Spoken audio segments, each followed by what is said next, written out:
Good to go. Good afternoon. Just afternoon. Good afternoon, everybody. My name is Cadet Drake, and I'm here with Sergeant Barnes.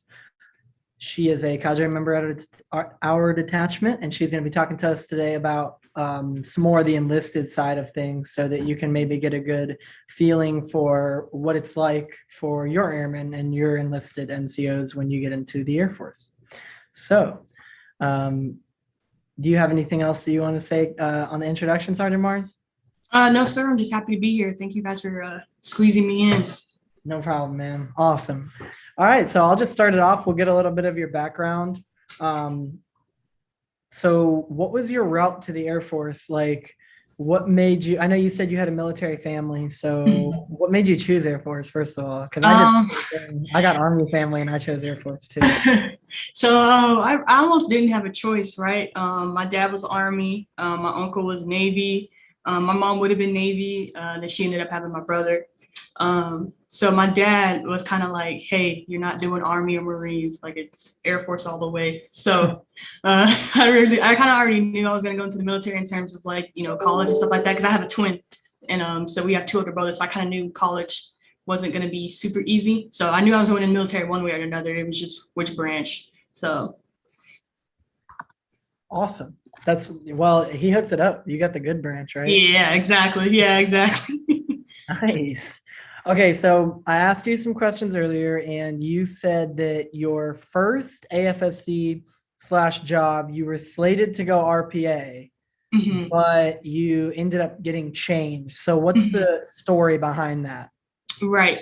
So I was selected as so as an officer, you guys are RPAs, remote piloted aircrafts, because you guys are pilots, right? As enlisted, we're not pilots per se. We're just crew members. So I was called a sensor operator. So I was a 1UO AFSC. And so my tech school was at Lackland. As an air crew member, you have to get like 90s on all your tests, right? And so I missed it by one question. I got an 89. Yeah, so they ended up like reclassing me. You get to choose like four, I think they let you get four chances or four picks that you want to do. Admin was on there, so I chose that one or whatever and ended up getting it. And then from there, they ship you off to your news tech school, which for me was at Keesler in Mississippi. But yeah, all in all, I was of course, bummed out at first, right, or whatever. But all in all, it ended up working out because that job can be very, you have long days in that job. So being that I'm, a family person, got two kiddos, it worked out. Oh yeah, for sure. I'm checking what a sensor operator is. I didn't realize that's what it was. That's really cool. So yeah, a lot of people get it. They think that like, oh, we get to pilot, right? But that's like the officer side. You guys are the actual dropping warheads on foreheads, right? We're not even really your co-pilot per se. I'm actually making sure that everything is set up for you. So yeah. Cool. Okay. So, and then you ended up and you put your four choices and admin was on there and that's what you got picked up for. Yes, so, sir. Is there like a main lesson you learned from that? Like it ended up working out, like I've had paperwork issues happen and it ended up working out. So like, do you have any like lesson from that or what do you think? Yeah, now, yeah, I guess now I would say like at the time I was pretty bummed out, right? Because I had it all cleared out. I was like, oh, cool, I'm gonna get my top secret, right? I'm gonna get out and go work for like the government, do some secret squirrel type stuff, right? So it was a bummer, especially missing it by one. I'd rather fail completely than to miss a test by 1 point. You know what I mean? But it honestly just made me more motivated. I've always had this thing where I've kind of felt like I've had to, growing up where I grew up, you have to kind of prove yourself. So I've always kind of just been like, okay, well, I'm going to just push 10 times harder, right? Or whatever. So if I'm going to be admin, hey, I'm going to just be the best admin person I can be, so it sucked for a while. And then, you get to your new base or whatever. And then, you kind of make new friends and you just build upon that. So it taught me like resiliency and how to bounce back and how, things in life don't ever really go as planned. But I just kind of remembered, hey, like you wanted to join the Air Force, you're in. So I mean, don't bask in the negativity for too long. Nice. That's really good advice. And that can go for anything in the Air Force, that could go for a job for a semester. Like if you think you have it bad and you got a job that you don't think you're going to like as a POC, there's people who get, your whole career gets changed. So yeah, you got to be able to definitely think like that and think about how your subordinates will look at you if they understand that that's your attitude. So I definitely agree. Exactly. So moving from that, it sounds like the next question is, are you glad you got admin? And do you think it fits your personality and the skills that you have like naturally, or what do you think about all that? Um, am I glad I got it? I won't say I'm glad I got it.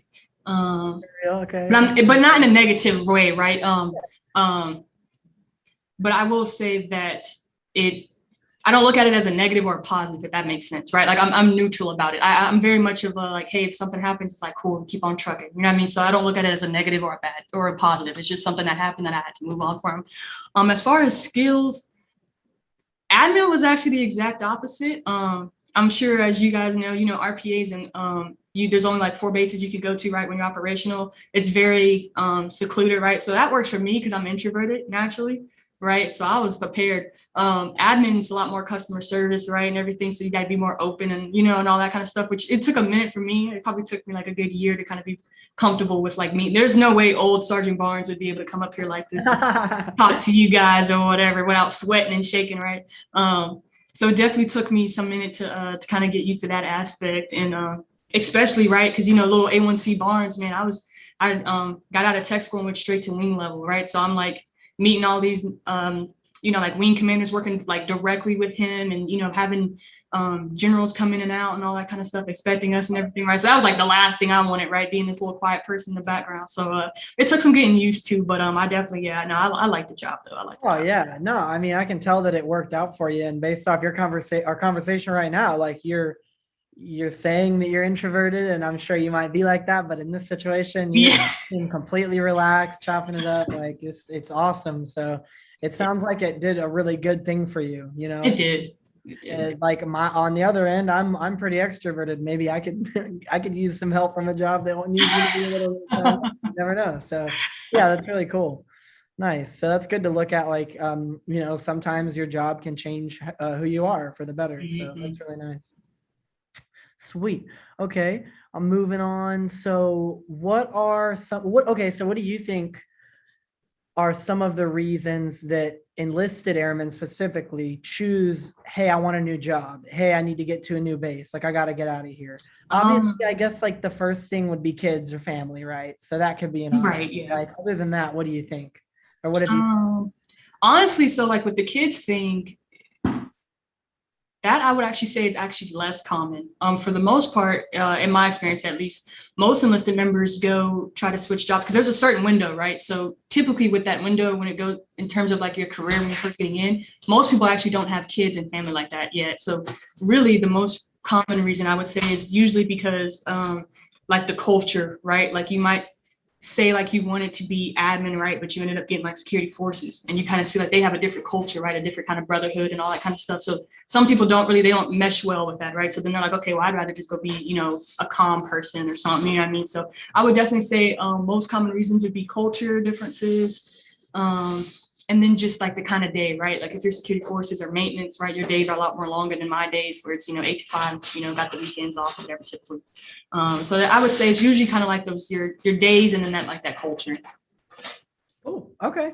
Nice. Yeah, that's a good way to think about it. I mean, at the end of the day, it is a job. So Mm-hmm. it's a job, or like any other Yeah, job, if you hate the schedule or the hours don't work for exactly. you, you're not going to want to be there. So, okay, cool. Exactly. Yeah. Yeah. And especially being undermanned, right? Personnel our like sister counterpart, they're very, very undermanned. Like a lot of people say like admin were undermanned too, but personnel, they're very undermanned. So it's a very thankless job. So I know the MPF, right? When you guys get operational, the MPF might be kind of, in finance, they might stress y'all out a little bit, but just remember, man, you think there's a lot of them, right? Because you go to see them or whatever, and there's like 20 of them in the background, but they're very undermanned and they do a lot.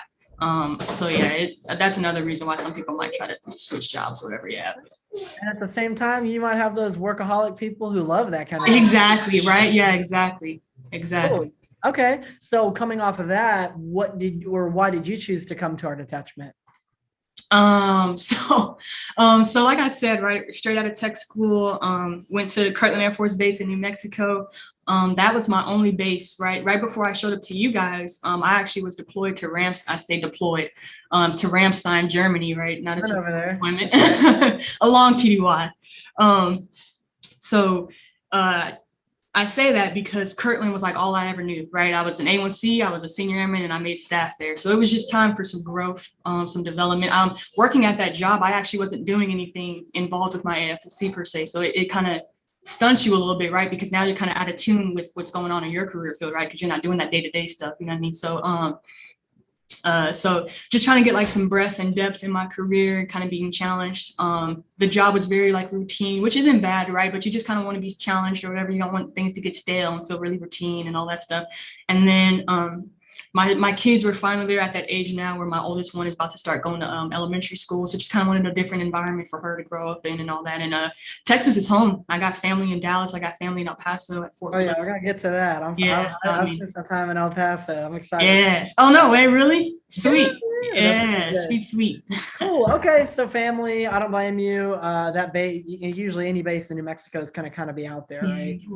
Yeah, I get you. Okay, that's totally understandable. Yeah, you got school, sports for your kids, any kind of thing like that. You definitely want to go somewhere like San Antonio. I love San Antonio. Oh yeah, man. I actually left El Paso to come over here, so I don't blame you. I really like it here. I'm from Georgia originally, so it reminded me a lot more of the East Coast, over in Georgia, Atlanta, Athens, over there. So okay, sweet. Yeah, it reminded me a lot more about a home here, and we have a really good military community. So I'm glad we and it brought all of us together here. So that's real cool. All right, so we got off the background. So I guess I'll move into we'll move into the personal stuff right now. So you said you grew up in and around the Southwest United States, pretty much. I mean, that wasn't your words, but that's kind of what I took from it. New Mexico, El Paso.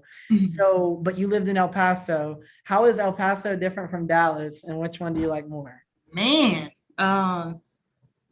Yeah. I never really been to Dallas. Like I've never been there. Dallas, really? Okay. So Dallas is kind of like San Antonio. I feel like in terms of like mega city, right? Big city, whatever, things to do. I feel like San Antonio has a little bit more familiar stuff to do. That's not a word, but yeah, like there's a little bit more. San Antonio is a little bit more family and like, if you're trying to go like clubbing and stuff like that, right? Whereas Dallas is really just like clubbing and partying and all that kind of stuff.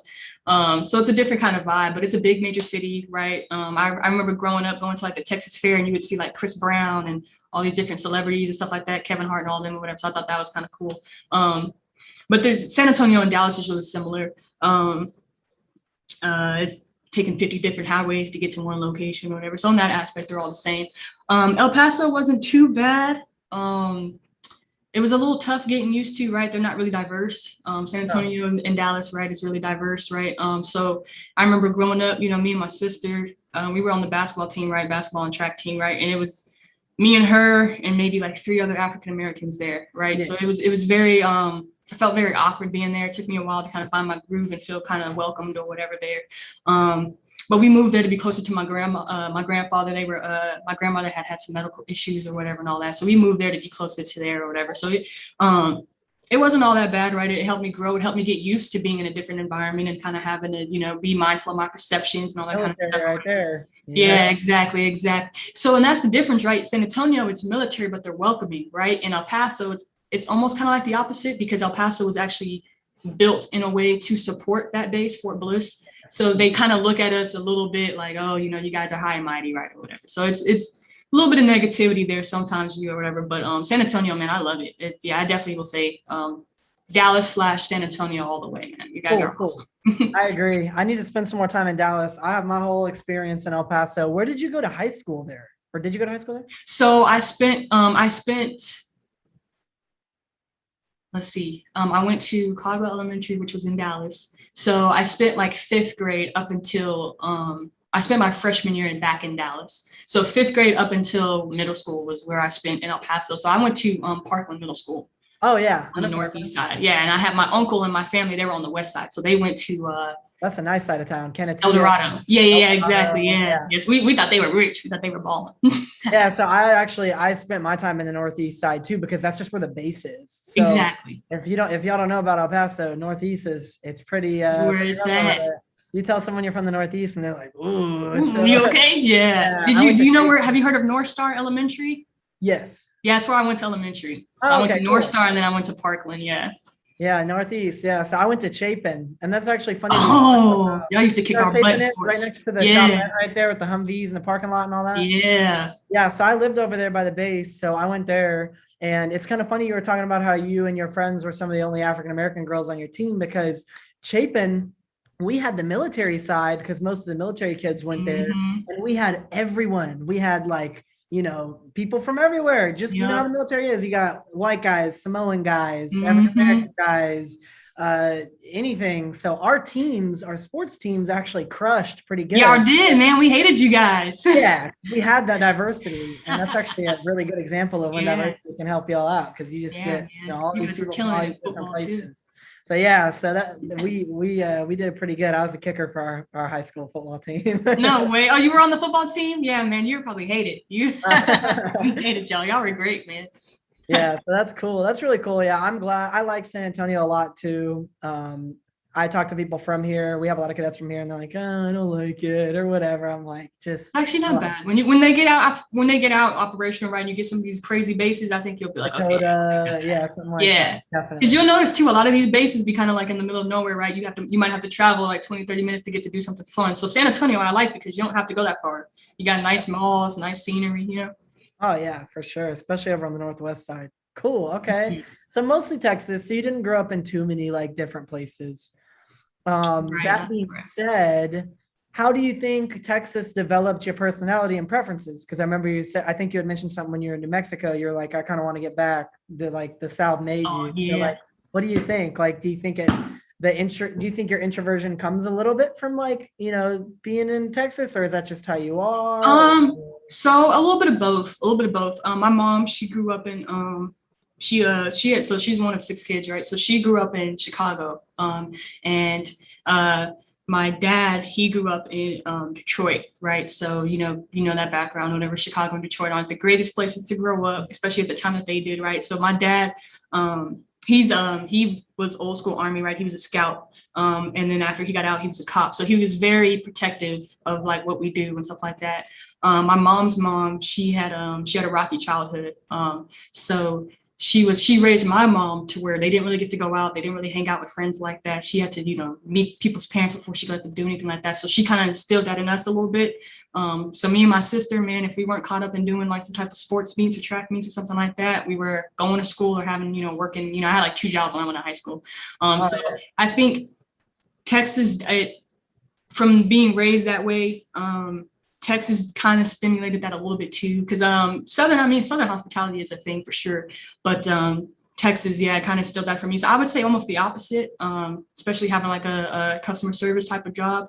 I was very much like mind your business, do what you got to do or whatever, clock in, clock out type of deal. So I would say it wasn't actually until I got to boot camp, or I say boot camp because my sister went Army last week, but it wasn't until I got to basic that I kind of started being open to like different personalities and trying to like go be outside of my comfort zone and all that kind of stuff. So if anything, Texas kind of made me feel comfortable, which I guess is not always the greatest, right? But yeah. I yeah. bet that was a shock for you. Well, I mean, we say San Antonio is diverse, but you get used to like the people around here in Texas, and then you go to field training or you go to boot camp, and it's like, whoa, like this is way different. Like Yeah, exactly, the right? other kinds of people here. So the Exactly. cool thing about that is when you're emotionally getting beat down every day it doesn't matter who you're with. You just become homies with people. Sure, Exactly. there might be a person or two you don't get along with, but you're not looking at, skin, language, religion. Mhm. And you're having to like cover each other's backs, make sure Yeah. right. Bonding over the suckness, man. We're all Yeah, for embracing the sure. suck together. Oh, we can all relate to that. And if you haven't gone to field training yet, you'll relate to that when you get to field training. You might get there and your flight might look way different than our detachment looks. So you'll see that. I love that about the military though. Most definitely. Awesome. Yep. So are you okay, so you did tell me, but I'll ask, are you pursuing any higher education? If so, what are you doing? How does that work? People might have I had a whole new respect for you when I found that out because you're doing a whole job and then you said you're doing school at the same time, right? Yes, sir. Okay, so tell us a little bit about that. So people Yeah, it's hard. I'm not gonna lie. It definitely takes some focus and determination, some discipline for sure. So I'm getting a degree in psychology. So when I was at Kirtland, I started my degree, and then I ended up getting pregnant with my daughter. So I had to pause on that a little bit. And then it turns out the school I was going to got rid of their psychology program, which I don't know how, because that degree is super popular. So I ended up going to Grand Canyon University online, which is where I'm at now. I got my CCAF in business admin. So my goal was to build up off on that CCAF by also getting my MBA at some point. But right now I'm going to get my bachelor's in psychology because I would like to have my own like practice, my own clinic, whatever. So I was kind of fusing both of those to kind of make it work for me. But my enlistment is actually coming up. So I've been kind of thinking about what route I want to take, you know, being a career airman, or if I kind of want to venture out and kind of do my own thing, have my own practice. What I'm looking to go for, though, is I want to be a trauma therapist. I love talking to people. I don't write. I'm not good at talking about myself, right? But I love hearing about other people's issues, trying to make people better, trying to looking at people, knowing what they want to do and be in life, and like seeing them conquer it at the same time. I love that, man. I love seeing people do what they want to do. So I like a sense of trying to help people work through their issues and through their life and help them, you know, figure out life together. So that's what I'm doing right now. It's a lot of hard work. I'm not gonna lie. I don't like feeling like I'm letting anybody down. So that was my biggest thing, was trying to prioritize, you know, being a wife, being a young wife, right? I had my daughter when I was 20, and I had my stepdaughter when I was 19, got married at 19, right? So I was trying to balance that, you know, being a young wife, figuring out what motherhood is, right? I'm only 19. And then trying to balance my school life and then like being an airman, right? Not letting nobody down. Because when I got to the wing level, it was just me for a bit. I was filling a tech sergeant slot. So I couldn't just kind of tell these chiefs and, you know, wing commander, like, hey, I don't know what I'm doing, right? That's not an acceptable answer. You know what I mean? The mission has to get done.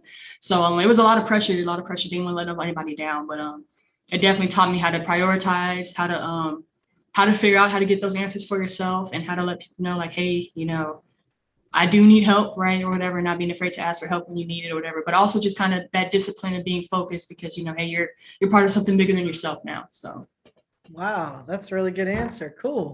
Well, anyone who's watching, y'all got to respect that. School, mom, and work, and you got to find some free time for yourself every once in a while with that kind of thing. So yeah, I hope you treat yourself and do your thing. Mother's Day, is Mother's Day coming up, right? Yeah.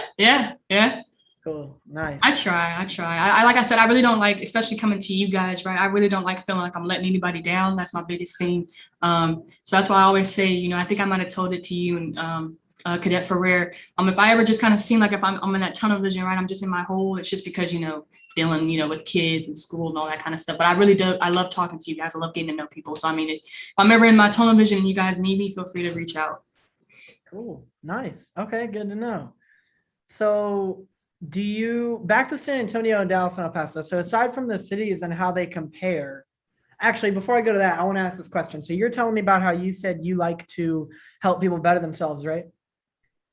So I just kind of want to throw this in because I've had like a recent personal journey thing with bettering myself. Okay. What do you think? And also because you told me earlier that you said you were an athlete in high school, right? Mm-hmm.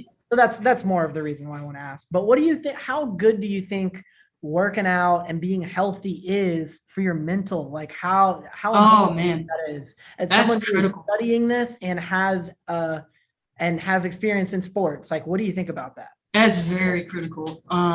Very critical. The sports aspect help a lot because it kind of does that brotherhood, right? Like you don't want to let your teammates down, right? You know what I mean? If you're feeling sick, like you got a cold or something, you don't necessarily want to, you know, miss the game just because of that, right? Because your teammates are counting on you, right? Not to brag, but I mean, you know, me and my sister, we were good. So not to brag, but it was just like, we kind of already knew, like, okay, if my sister's out, you know, that there goes like 30 of our points, you know what I mean? Like it was so, like you said, I'm right, going to Chapin, like you guys were balling. So it's like, we couldn't really miss too many games, right? So that kind of helped me in a sense of realizing you got to recognize when you're part of a team and how much of you either being there or not being there is going to impact that team. So that being in sports definitely helps that mental health capacity, because it helps you losing a game and stuff like that. It helped me kind of like process that, right? The stress, right? When you're in a game and you're trying to win, it's coming down to the final seconds, internalizing that stress and trying to manage that kind of situation. What's that? Adversity. Exactly. Adversity. Thank you. That's what I was looking for. it helped me deal with that. Like I said, I had 2 jobs in high school. So me and my sister, like we were, every sport we were in, you name it, and then having to work. And then, I enlisted out of high school, so I would have to like report in to my recruiter every now and again. So it helped. It really helps your mental aspect, because you really start to realize what can make or break you, right? You kind of learn like, okay, this is too much. I'm not really used to this. Or you kind of realize, hey, I'm actually capable of doing more than I think I am. You know what I mean? And then you kind of just realize how to manage stress, how to deal with the pressures of someone counting on you, right? Especially as an officer, you know what I mean? So I would say doing sports, being an athlete, it helps a lot. It's very much, if it's not the 100%, I would say it's very much close to dealing what you're going to deal with as an officer. It really helps a lot. Good Yeah. to know. Yeah, I know we've got some really good athletes. I know Cadet Sanchez was playing like D2 or D1 football or something. Oh, no way. Heck yeah. Good for Yeah. So we got some good athletes here. So I think they can all agree with that. And aside from that stuff too, like I just think making sure that you're healthy physically helps out your mental, like what's going on in your head. So like you don't want to be that person who's skipping meals, or like not eating, or that kind of, and not sleeping. So I think it's always important to make sure people are getting what they need to get done. Especially when going to field training. If you haven't seen it now, right, you might not be an athlete now, you'll see it when you go to field training, man. Missing a meal or not getting enough sleep, you'll see it. Definitely. I think you see that right there. We'll cut it a little bit short today, but do you see that timer? Oh, yes, sir. Okay, cool. Just we'll wrap up by the time that's over. So I'll go to some of these other questions real quick. We already talked about why you ended up in the Air Force. You didn't really get a choice. It sounds like you're happy you chose the Air Force over the other branches. It works. It's worked out for you so far, right? Absolutely. Okay, cool. All right. So for the detachment and kind of the future, what are you looking forward to at our detachment specifically? Like, is there anything you want to do? Is there anything you see that you want to not fit, or maybe improve? Is there something that you want to grow? Like, what are you excited for? I'm mainly excited about, I don't really know if there's anything to improve on. New eyes coming in, I very much like the culture here. Sergeant Burrell's been great. Sergeant Goodwin's great. You guys have an awesome commander in Colonel Hoffman. The majors, Captain Medina, really good squad here. So I really don't know if I would change anything per se, but I am happy about being in a mentorship aspect, because I put on staff. I've only been a staff sergeant for a year. So I'm very happy. I went from being a one-man crew to, hey, now you're a staff. And instead of having one airman to look at, you guys got, you got a team full of cadets to look after. So I'm very happy to kind of be able to kind of just nurture you guys, watch you guys mature, kind of see how y'all's journey and how things go. You know what I mean? So I very much like that aspect of kind of being a mentor to some of you guys. So that's really what I'm looking forward to the most, being able to get to know you guys and watch y'all grow. Yeah, I know it's not the exact same as like having enlisted airmen and soldiers under you, but it's kind of the same concept. You got to be able to give the same kind of advice and stuff like that. So I definitely see that. That's really cool. I'm glad. You might maybe, if in your position as a staff sergeant, if you were in a normal unit, would you have less people than us? Like, how many people would you have? Yeah, it would definitely. Yeah. I think people, right? Well, I guess it kind of depends, right? Because my uncle, he's about to retire this year. He's a master sergeant, and so he works medical, right? So he's in charge of his clinic. So he has like God knows how many people. So I guess for him, it still won't be nearly as much as you guys, but he looks after probably like 50 people. Whereas for me, I'm probably looking at because I'd be like an NCOIC of the NPF, so I probably would be looking at like maybe like 10 people. Oh wow, yeah. So a lot more than that. yeah. So I'm kind of like in the deep end, but I like it, man. I like the challenge. I like meeting people. Yeah, for sure. Me too. So yeah, and then on the first part of that answer that you gave me about the detachment, like I think it's important to every once in a while be confident in our detachment, and like what you said, like we don't play here. People don't. Oh, I've noticed that right off the bat when I came. Yeah, people definitely don't. Anyone who's been here for their whole anyone who doesn't have as much military experience or might not have grown up military, anyone who hasn't come here from another detachment and new cadets, I think it's pretty easy to overlook. And like when I was new, I didn't realize it. I kind of was just like, well, I guess all the DETs are like this, right? Exactly. But they're You not. think. Like we You have think. very high expectations, and I think it's really cool. And you'll see that as you go to field training and things like that. Most And definitely. that kind of our attitude and everything at the most basic level at field training helps us help our teammates out, you know? Exactly. And then you'll get to field training and you'll be like, oh, this isn't, right? You'll have some of that initial shock, right? Because, oh, this is field training. But you'll kind of realize like it's not that bad, right? Because you've already been doing that stuff, right? Some of these other guys whose debt might not be as disciplined, they're going to be shaking in their boots a little bit more, you know what I mean? So definitely, yeah.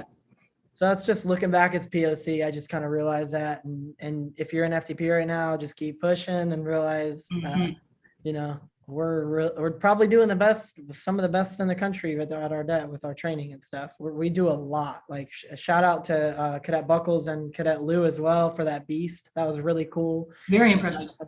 We got detachments from all over the state to come in, and it got to count as a PDT for them where they were talking about that. Like that kind of stuff is awesome. And that's like from what I've seen, that's what being an officer is about, you know, innovation and coming up with new ideas and things like that. Like the podcast, you know, we kind of sat down as a team and came up with that. So yeah, I think it's cool that we innovate a lot at our. That's good stuff. Yeah. And like I said, that it's cool that y'all are such young kids, right? Doing this already, that I promise you, when you guys get operational, stuff will just be clicking, right? Because what y'all are doing, right? Y'all have never known anything different, so it just feels natural. But a lot of what y'all are doing, that's stuff that like make people are like careers, right? Enlisted members' careers. So I mean, you're part of an award-winning DET, which isn't easy, right? ROTC is huge, right? So I mean, that's the one thing. The first things I googled when I found out where I was going, I was like, oh man, this DET is like, there's a legacy here. You know what I mean? So yeah, you guys should take some pride in that. You guys are doing amazing work. It's showing too. Yeah, it never hurts. A little bit of pat on the back for the detachment never hurts. Absolutely, man. You guys are kicking. You gotta bring it up every once in a while. Cool. I'm just gonna look back over the questions real quick with this last like 4 minutes we have and just see. I don't know if you have the document up. If you have it, if there's any questions on there that I haven't gone over, or there's anything you want to talk about, let me know.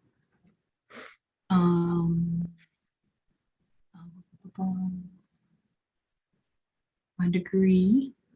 There's one question on there about, you mentioned it earlier about how it was intense having like generals and high level people coming in.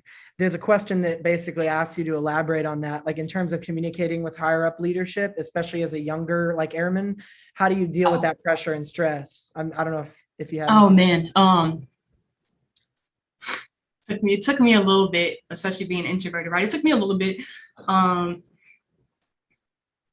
Honestly, I feel like what you want to remember is these really high level officers, they're always very nice. Obviously, and that's the thing, right? But you don't see that, right? You just see some stern looking, right? Yeah. And it was funny too, because that you mentioned that real quick. I remember one time, she's a brigadier general now, Colonel Cartier. She's actually, the last I heard, I don't know if she might have moved now, but she was over the AFSOC commander over at Herbert Field. So I remember I had just came in one day. She's actually introverted too, so we kind of like bonded over that when I first got there. And I remember I just was like, saw her coming down the stairs. I was like, hey ma'am, like how you doing? And she was like, oh, like another day or whatever. I was like, you been staying out of trouble? And she kind of like started laughing. She was like, I'm trying to, you know what I mean? And then there was like this new A1C coming up the stairs at the same time. And she was like, all right, Aaron, you take care. And he just looked like, she just called you by your first name? Yeah. You know what I mean? Like he looked stunned, like, wow, you know what I mean? So that I used to love seeing that, like talking to, the wing king or whatever outside and stuff. And you see like the little A1C come by and he's kind of just like carrying a conversation with the wing commander, you know what I mean? But they're really just like people just like us. But it took me a minute to kind of learn that or whatever, because you always think that they're super busy, so you never want to like carry a conversation, nothing like that. But I handled the pressure honestly by the end of the day, just kind of remembering I want to do my best to let them know that I'm there for them and trying to make their jobs easier, right? Because God knows the kind of stresses they're going through. So I figured the best way I could do that was by being being more personable and letting them know, hey, sir, whatever you need me to do, I'll do my best to knock it out. So that's kind of like how I tried to like get rid of that pressure. It's like, hey, you know what I mean? If I let them know that I feel comfortable enough to come to them, then hopefully they know they can come to me, whatever they might need me to do. So. Cool. Yeah, I get that completely. And then on like it kind of helps. Like if you're too quiet or you don't step up to say anything, you could be hurting them and yourself. Exactly. Like they Yeah, might just tell exactly. to get done. Exactly. Especially more so in my case, because when I got there, my tech sergeant had to go to NCOA because he was a tech sergeant. So I was like by myself for a good bit. So it's like, okay, well, now I really got to be mindful of my perception, right? Because if I'm holed up in my little cubicle, that might not give out a good impression. They don't know if I'm a good worker, if I'm being lazy, if I'm just trying to hide from customers, you know what I mean? So it definitely, yeah, the pressure was there, but I didn't mind it. Cool. I think we're about to run out in like 15 seconds. So thank you so much for coming out. Tune in next week, y'all. We're going to have the next wing commander on eventually. I don't know about next week, but maybe the week after that. But thank you so much for coming out. I think we had a very valuable conversation today. Awesome. Anytime, guys. Anytime. Thank you, ma'am. Have a great day. You guys too.